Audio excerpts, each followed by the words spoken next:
Okay, so there was Chilli, my instructor, doing a foot drag down one runway and then turning 90 degrees into another runway, which I actually managed to do the other day twice, but I wasn't filming it. It's something I never thought I'd manage, but it was quite easy once you've grabbed the fundamentals of foot dragging.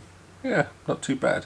Anyway, the story here is that he switched to the Atom 80 Bulldog from a Mazda 185 because he didn't really need all that power. He's a very light guy. I guess he's 80 kilograms or something, but he said, you know, as long as I can manage level flight on full speed bar, that's enough power I need. I can climb up and do whatever I want.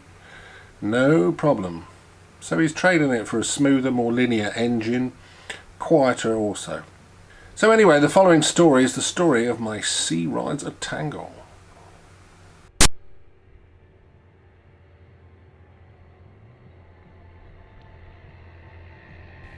So I'd come back from my Spanish trip, and one night I managed to slip away from baby care and duty and looking after kids down on a Saturday night. It was all a bit of a mad rush to unpack and get up in the air. Someone helped me unpack my wing. I took off, and for some reason the wing just pulled to the left continuously. I did about 2 circuits and I was continuously pulling so much brake. By the time I'd done 2 circuits, my right arm was aching, so I just landed here. And as I landed, Chilli came in behind me and touched my tip. I turned off the engine by this case, but my Nirvana radio's got an electric start, so I thought, the cheeky bastard. So I just started up the engine and took off again and chased him. I only did 1 more circuit, but I just couldn't understand what was wrong, and I just didn't want to do much more of a distance, really. It was a little bit worrying.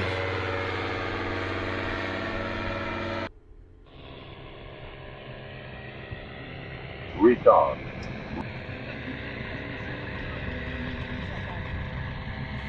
So yeah, quite a nice landing. Shame it's about 1 million miles away from where I wanted to be, near my car. Of course, there's quite a lot of people watching, and I just thought, well, I'm going to plonk it in the middle of the field. So a few days later, I went down the field, and Chilli was there, and he said he was going to do an XC. So he said, do you want to follow me? So here I am taking off. Chilli's already in the air. And I checked over the equipment and couldn't find anything wrong with it. It's mind-boggling. But as soon as I got in the air, it was continually pulling to the right. There's Chilli there, heading off for the Wash, which is like marshland, very close to us. Strange, we live by the sea, but some way away from any glorious beaches. So yeah, again, it was pulling to the left, and I'm pulling right brake to kind of steady it. And I just thought, this is so strange. And now you can see I've pulled the brakes up, and you can see how we're just turning. Almost feeling quite dizzy with the amount it's turning. So there I am, looking at all the controls and looking at the wing and thinking, what the hell's wrong? I couldn't see anything twisted, and I'm looking at the harness thinking, well. Part of the harness the left-hand side looked as if it was slightly lower, which might explain why it'd be turning slightly. The Nirvana's always been very difficult to do a left-hand turn because it's kind of, the torque's always steering you to the right, so I was actually quite surprised the fact I was continually turning, and turning with ease as well. As soon as I touched the left-hand brake, I turned lovely. So here you can see, or it's just off the screen, I was just trying to sort of offset one trim to kind of compensate, which made a little bit of difference. It started to slow it down slightly. So by now I was about 1,500 feet, and I kept looking up at that wing and thinking there must be something strange and odd about it. I just couldn't see anything. But I thought, well, enough's enough, I'm not going to make this XC. Chilli by then was considerably a long way away, so I just decided at 1,500 feet, maybe it's time to shut the engine down and come in for a landing. Of course, I'm pulling so much right brake, it's, beginning to make my arm ache slightly to try and compensate. You know what, this carabiner looks higher than that carabiner, doesn't it? That's not possible, surely. Well, it could be because of that.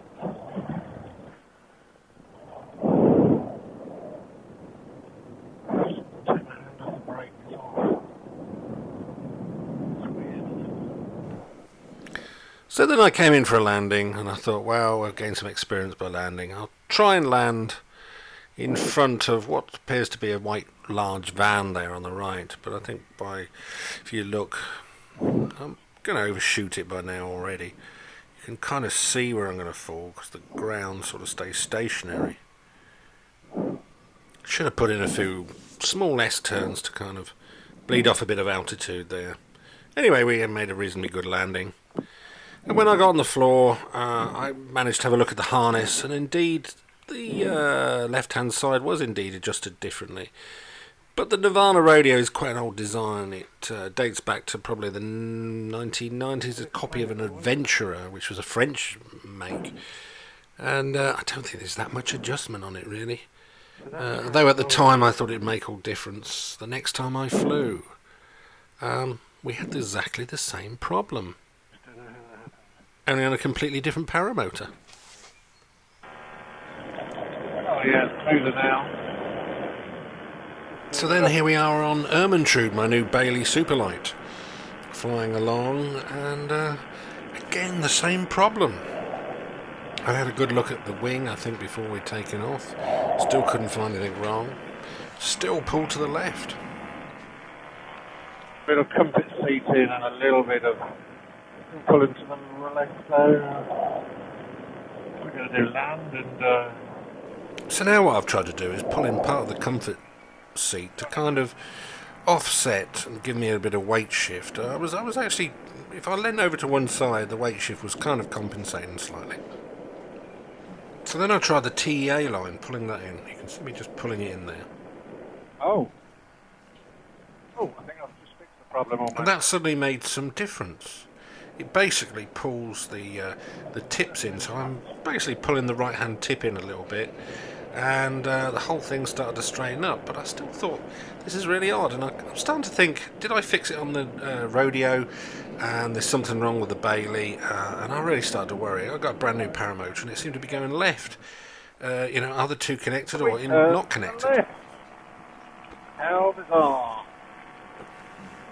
Oh, look at that then. Isn't that pretty? Don't go too far because I've got to get back. So all the do-deck paragliders allow you to hang in your carabiner at different heights. So I tried that to offset, and that made a good change. Oh, that's better. I feel a little bit more stable now. Still, trims are not symmetrical, are they? So my next flight, I took the carabiner off the rodeo, which was slightly longer than the one on the Bailey, and tried using that as well as the offset. And suddenly we kind of reached a good point. In conclusion, what did we learn? I rushed down to the airfield and got set up, flew, pulled to the left, pulled to the left, pulled to the left. I looked at all the equipment, could not see anything wrong with it. Had a look at the wing, everything. It was getting dark, so I had to fold it all up. You know, you can rush things. You know, you need to check things over and do your pre-flight check properly. Then I'm thinking, well, is it the wing? Had I fixed it with the rodeo? Still pulls to the left. Is there something wrong with this new Paramotor? Is there something wrong with the wing? I'm looking at the wing, I can't see anything wrong. I had a look at the wing on the ground, couldn't see anything wrong. Had a look at the harness. Now, Paul Bailey said he'd also flown this machine before I bought it. So I'm thinking, well, there can't be anything wrong with the machine, surely. And it wasn't until the last moment, I'm down the field and discussing this with two mates, Martin, who's flown a few things in his time, and Dave. And Martin coated it up, and me and Dave looked at it from the outside, and you could instantly see that there was a bit of deflection on the left hand side where the sea risers went up, and we found this knot where the sea risers joined and split off. Here I've kind of simulated it because it was actually quite a compact knot, and it was pulling down probably 2 inches. How it managed to happen, but I suppose it was all folded up when I brought it back from Spain. So yeah, it was a really difficult one to find. It wasn't until really someone else kited it and we looked at it from the side that we could actually see what the hell was wrong with the damn thing. Anyway, pre-flight checks do dangle safely.